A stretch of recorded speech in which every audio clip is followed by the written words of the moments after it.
วัสดีค่ะก็กลับมาช่องรักสุขภาพอีกแล้วนะคะช่องของคนรักสุขภาพค่ะวันนี้เอาเมนูง่ายๆแต่อร่อยมากๆเลยนะคะจากหม้อทอดไร้น้ำมันมาฝากกันนะคะสำหรับคนรักสุขภาพนะคะสูตรนี้คนทานคลีนหรือคีโตทานได้นั่นก็คือเค้กกล้วยหอมราดช็อกโกแลตนั่นเองค่ะบอกเลยอร่อยมากๆค่ะเราไปเริ่มลงมือทำกันเลยค่ะขั้นตอนแรกนะคะเราจะต้องบดกล้วยหอมก่อนจำนวน2ลูกค่ะ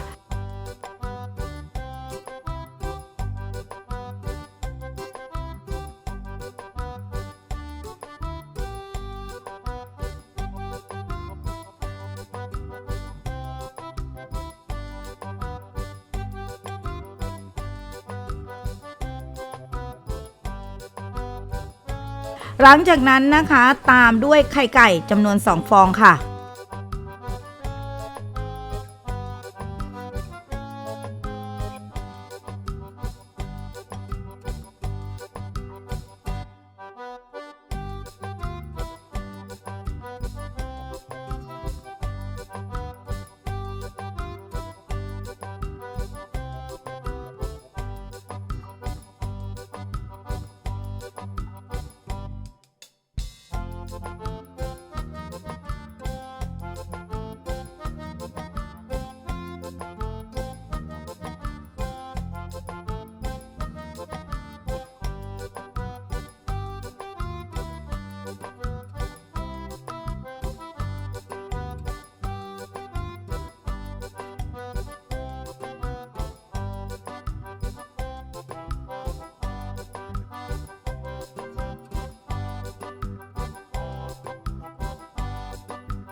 พอมันได้อย่างนี้นะคะให้เราใส่เลยที่เตรียมไว้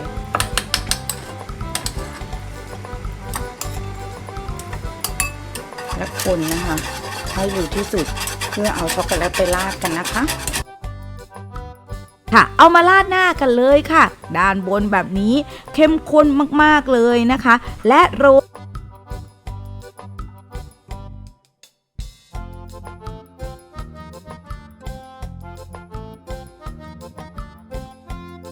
ยด้วยอัลมอนด์สไลด์ค่ะแค่นี้น